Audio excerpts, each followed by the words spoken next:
Hey guys, what's up? Now this is lecture number 1 for solution और इस video में हम लोग क्या करने वाले हैं, सॉल्यूशन की बेसिक डेफिनेशन सीखेंगे first of all, then types of solution देखेंगे और कंसंट्रेशन टर्म्स करेंगे जैसे कि molarity, normality and mole fraction. लेकिन वीडियो शुरू करने से पहले guys, first of all my name is Arvind Arora and please आप मुझे फॉलो कर लीजिए अनअकैडमी प्लेटफॉर्म पे और एनरोल कीजिए फॉर एवरी कोर्स ताकि मेरे नए वीडियोज़ के नोटिफिकेशन आप लोगों को मिल सकें गाइस। तो चलिए शुरू करते हैं guys. First of all basic definitions, then types of solution, then concentration terms. तो चलिए, now what is solution? That is so much important for us. That is when two or more than two solution or substances mixed and form a homogeneous mixture. देखिए, आपको ध्यान रखना है, यहाँ पर हमें होमोजेनियस मिक्सचर पढ़ना है, हेट्रोजेनियस नहीं पढ़ना है। Now what is the difference between homogeneous and heterogeneous? देखिए, होमोजेनियस और हेट्रोजेनियस का आप सिंपल से एग्जांपल से समझ सकते हैं। अगर आप एक कोका कोला या थम्स अप का बोतल लें तो आप उस पूरी बोतल में से कहीं से भी सैंपल लें, आपको सेम टेस्ट आएगा। लेकिन अगर आप एक मिक्सचर का पैकेट लेके आए, जैसे कि बीका जी का मिक्सचर का पैकेट, तो आप हर जगह से अगर कहीं से भी सैंपल निकालें तो जरूरी नहीं है वहां से अगर ऑलमंड्स का मिक्सचर आपने लिया है तो हर जगह से ऑलमंड निकल जाए। तो that is called heterogeneous. Homogeneous का मतलब उनका टेस्ट, कलर, व्हाटएवर सारी प्रॉपर्टीज कहीं से आप सैंपल उठाए मिक्सचर में से सेम होंगी। उसको हम लोग होमोजेनियस मिक्सचर कहते हैं और हमें सॉल्यूशन में होमोजेनियस मिक्सचर ही पढ़ना होता है। ठीक है, इज कॉल्ड द सॉल्यूशन। देखिए, जब दो या दो से ज्यादा सब्सटेंस मिक्स होकर एक होमोजेनियस मिक्सचर बनाते हैं उसको हम लोग सॉल्यूशन कहते हैं और उसी को हमें इस चैप्टर में पढ़ना है। नाउ जो दो सब्सटेंस आप मिक्स करते हैं वो उनको नाम क्या देते हैं? तो स्पेशली हम लोग उनको सॉल्वेंट और सॉल्यूट के नाम से जानते हैं। Solvent plus solute will give you solution. ठीक है, now what is solvent? Solvent जो अपने अंदर सॉल्यूट को घोलता है, जिसकी हम लोग अलग अलग डेफिनेशन के तौर पे जिसको सॉल्वेंट को हम लोग क्या कर सकते हैं, डिफाइन कर सकते हैं। यानी कि सॉल्यूशन के अंदर ऐसा सब्सटेंस जिसकी जो मात्रा होती है या क्वांटिटी होती है वो वाइगर यानी कि ज्यादा होती है, उसको हम लोग जनरली सॉल्वेंट कहते हैं। ठीक है, या फिर हम कह सकते हैं एक ऐसा सब्सटेंस जो कि क्या करता है, अपनी आइडेंटिटी को रिटेन करता है आफ्टर मिक्सिंग। सॉल्यूशन बनने के बाद अपनी आइडेंटिटी को जो रिटेन करता है उसी को हम लोग क्या कहते हैं, बेसिकली सॉल्वेंट कहते हैं। मतलब the substance which retains its identity और phase after after making of solution. Solution बनने के बाद अपनी जो फेज है उसको वो रिटेन करता है, उसको हम लोग क्या बोलते हैं, सॉल्वेंट कहते हैं। जैसे कि आप खुद सोचिए कि जैसे घर पे आप मीठा पानी बनाते हैं तो आप पानी लेते हैं और चीनी लेते हैं। तो चीनी सॉलिड है और पानी क्या है, लिक्विड है। और पानी में चीनी को आपने घोलना है तो पानी हमारे लिए सॉल्वेंट हो गया, लेकिन चीनी हमारे लिए सॉल्यूट होगी। जब आप घोलते हैं तो जो चीनी है वो अपनी आइडेंटिटी लूज कर देती है। क्या चीनी आपको सॉलिड फॉर्म में दिखती है? लेकिन नहीं। लेकिन जो सॉल्वेंट है वो हमें लिक्विड फॉर्म में ही दिखता है। इसका मतलब सॉल्वेंट कौन होता है? जो अपनी आइडेंटिटी को क्या करता है, रिटेन करता है। जनरली ऐसा बोला जाता है। ठीक है, तो आपको ध्यान रखना है कि सॉल्वेंट क्या है। Now what is solute? Solute क्या होता है? जो सॉल्वेंट के अंदर घुलता है उसी को हम लोग सॉल्यूट कहते हैं। और जनरली वो सब्सटेंस जिसकी क्वांटिटी जो होती है सॉल्यूशन में कम होती है उसी को हम लोग जनरली सॉल्यूट कहते हैं। या फिर हम कहें कि ऐसा सब्सटेंस जो सॉल्यूशन बनने के बाद अपनी आइडेंटिटी को लूज कर देता है। यानी कि जैसे कि चीनी का एग्जांपल है, शुगर का एग्जांपल मैंने लिया। जब आप मीठा पानी बनाते हो तो शुगर अपनी आइडेंटिटी को लूज कर देता है। शुगर कैसा है, सॉलिड, लेकिन सॉल्यूशन बनने के बाद क्या सॉलिड हमें दिखाई देती है चीनी? नहीं, वो तो घुल जाती है। तो उसको हम लोग क्या कहते हैं, सॉल्यूट कहते हैं। सो ये सॉल्यूट और सॉल्वेंट हुआ। और बाइनरी सॉल्यूशन देखिए अब क्या होता है। बाइनरी सॉल्यूशन हमारे लिए बहुत इंपॉर्टेंट है। एक और खास बात है कि हमारे लिए सॉल्यूशन में सॉल्वेंट एक ही होता है, लेकिन सॉल्यूट जो होंगे वो एक से ज्यादा हो सकता है। जैसे कि आप अगर मीठा पानी बनाते हैं तो आप उसके अंदर नींबू भी डाल देते हैं। ठीक है, आप उसमें चीनी भी डाल देते हैं, थोड़ा बहुत शरबत भी डाल देते हैं। तो देखिए, पानी के अंदर जो हमारे पास सॉल्यूट है वो 3 या 4 हो सकते हैं, लेकिन सॉल्वेंट एक ही होता है। आपको ध्यान रखना है। ठीक है, यही मैंने लिखा है, in any solution solute may be more than one but solvent is always one. लेकिन एक ऐसा सॉल्यूशन जहां पर सॉल्यूट भी वन हो और सॉल्वेंट भी वन हो, ऐसे सॉल्यूशन को हम लोग बाइनरी सॉल्यूशन कहते हैं। Now this is so much important. Those kind of solutions which have only one solvent and only one solute is called binary solution. ठीक है, बहुत ज्यादा इंपॉर्टेंट है। और सबसे खास बात, जो सॉल्यूशन है उसकी फेज किस पे डिपेंड करती है? सॉल्यूशन की फेज बच्चों हमेशा डिपेंड करती है सॉल्वेंट पर, कि सॉल्वेंट कैसा है।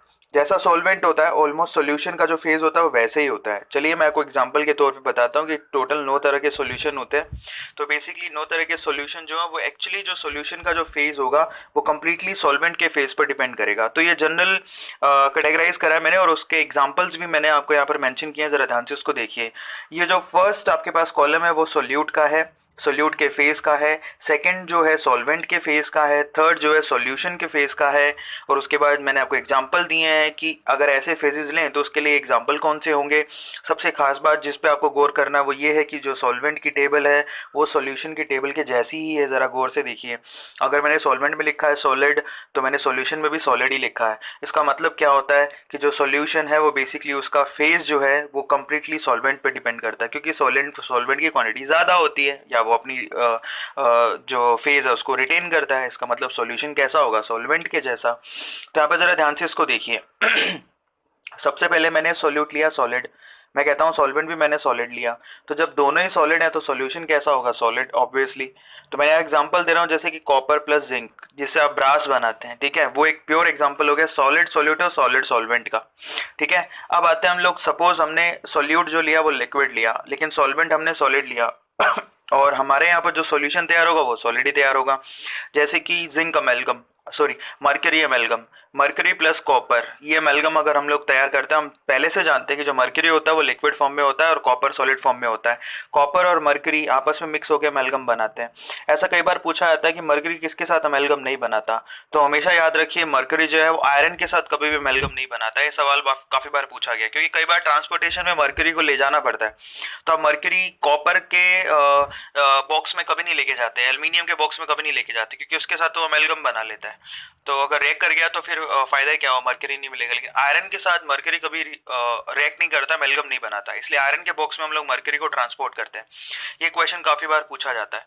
अब सपोज हमारे पास एक सोल्यूट है जो कि गैसेस फॉर्म में है, सॉल्वेंट है जो कि सॉलिड फॉर्म में है, तो सोल्यूशन कैसा होगा, सॉलिड। जैसे एग्जांपल एड्सॉर्प्शन, ये बड़ा नॉर्मल एग्जांपल है। आप हम लोग हाइड्रोजिनेशन करवाते हैं, बहुत बार ऑर्गेनिक में आपने पढ़ा है। तो हाइड्रोजन प्लस प्लेटिनम और पैलेडियम, ठीक है, ये मेटल है प्लस हाइड्रोजन गैस मिक्स होकर एड्सॉर्प्शन फिनोमिना होता है यहाँ पर, और सरफेस पर हाइड्रोजन एड्सॉर्ब हो जाती है।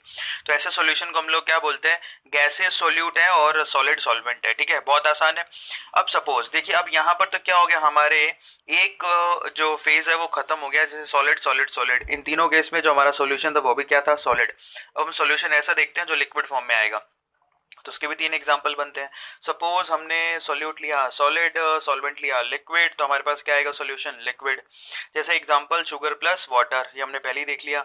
आप खुद ही सोचिए, हमारा शुगर जो है सॉलिड होता है, पानी लिक्विड होता है, और जो हमारे सॉल्यूशन मिलता है वो लिक्विड फॉर्म में मिलता है।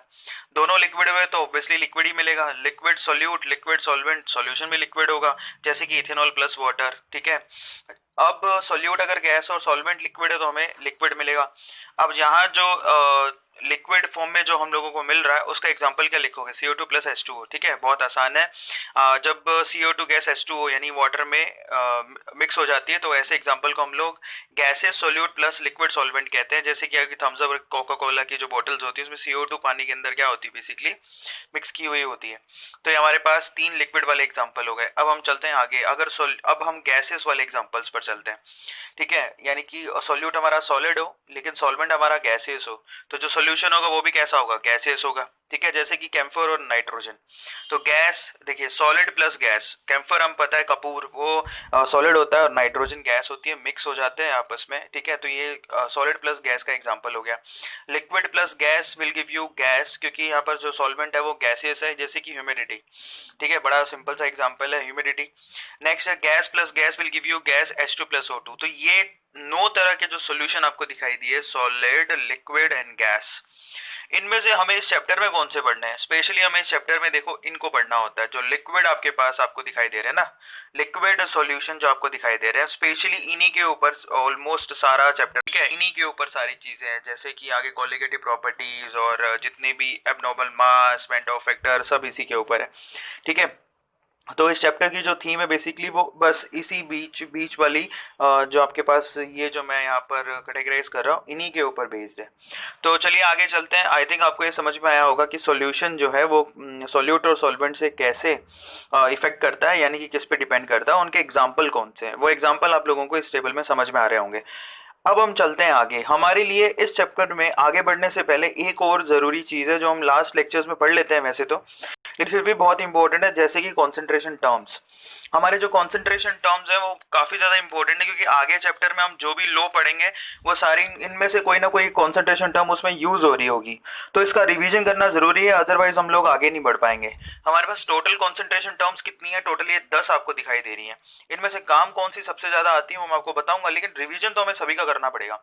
तो यहाँ पर जो 10 कॉन्सेंट्रेशन टर्म्स हैं जो आप आई थिंक 11th में आपको पढ़ा दिया जाता है, वो हम एक बार देख लेते हैं। देखिए, एक तो molarity which is so much important, दूसरी है मोलालिटी, तीसरी है नॉर्मेलिटी, चौथा है हमारे पास percentage weight by weight, percentage weight by volume, percentage volume by volume, formality, PPM जिसको हम लोग पार्ट पर मिलियन भी कहते हैं, स्ट्रेंथ एंड मोल फ्रैक्शन। तो ये हमारे पास टोटल 10 कॉन्सेंट्रेशन टर्म्स हैं जो हमें पढ़नी पड़ेंगी, क्योंकि आगे जितने भी लॉज आएंगे, Henry law, Raoult law, colligative properties, van't Hoff वगैरह जो भी हैं, उसके अंदर कॉन्सेंट्रेशन टर्म्स यूज होंगी। और अगर हमें इन कॉन्सेंट्रेशन टर्म्स के बारे में नहीं पता है तो हमें दिक्कत तो आएगी ही। तो इनको सबसे पहले हम इस चैप्टर को शुरू करने से पहले पढ़ेंगे। तो चलो सबसे पहले शुरू करते हैं मोलारिटी से, इन कॉन्सेंट्रेशन टर्म्स से मोलारिटी से शुरू करते हैं। ठीक है, मैं यहाँ पर बेसिक आपको डेफिनेशंस करवा रहा हूँ, बड़े ध्यान से उसको देखिएगा। ठीक है, तो देखिए molarity, first of all molarity किसको कहते हैं, that is very simple, moles of solute in per litre volume of solution is called molarity, which is very simple. मतलब 1 लीटर वॉल्यूम ऑफ सोल्यूशन में कितने मोल्स प्रेजेंट है solute के, उसी को हम लोग मोलारिटी कहते हैं। उसके फॉर्मूले को कैसे लिखते हैं, capital M is equals to the moles of solute per litre volume of solution n by v, which is very simple. अच्छा, मोल्स को कैसे लिखते हैं, मोल्स होता है given mass by molar mass. Given mass यानी कि मास ऑफ द सोल्यूट, यानी g से लिखा, उसको मैंने मोलर मास mm से लिखा है। अब उसको कुछ भी कैसे भी लिख सकते हो, लेकिन समझने की बात है और कुछ नहीं है। वॉल्यूम ऑफ सोल्यूशन अगर ml में हो तो क्या लिखोगे, उसको लीटर में लेना है, तो VML बाई 1000, तो इसलिए 1000 से मल्टीप्लाई कर दिया। यहाँ पर जो कैपिटल M है उसको मोलैरिटी कहते हैं, यहाँ पर G को हम लोग मास ऑफ सोल्यूट कहते हैं, MM को मोलर मास ऑफ सब्सटेंस कहते हैं, सोल्यूट कहते हैं, और VL को वॉल्यूम ऑफ सॉल्यूशन लीटर कहते हैं। ठीक है, बहुत आसान है। अगर यहाँ से आप सोल्यूट की क्वांटिटी निकालना चाहो तो G इज इक्वल टू क्या होगा, molarity, G is equals to यानी weight of solute is equals to molarity into molar mass into volume of solution। I hope आपको ये समझ में आया होगा गाइस। अब जो नेक्स्ट टर्म है that is very simple and very important, that is molality। अब देखिए मोलारिटी और मोलालिटी में छोटा सा फर्क है यहाँ पर स्पेलिंग में। पहले फर्स्ट ऑफ ऑल तो R and L, बट ये फर्क नहीं है, आपको टेक्निकल फर्क समझना है।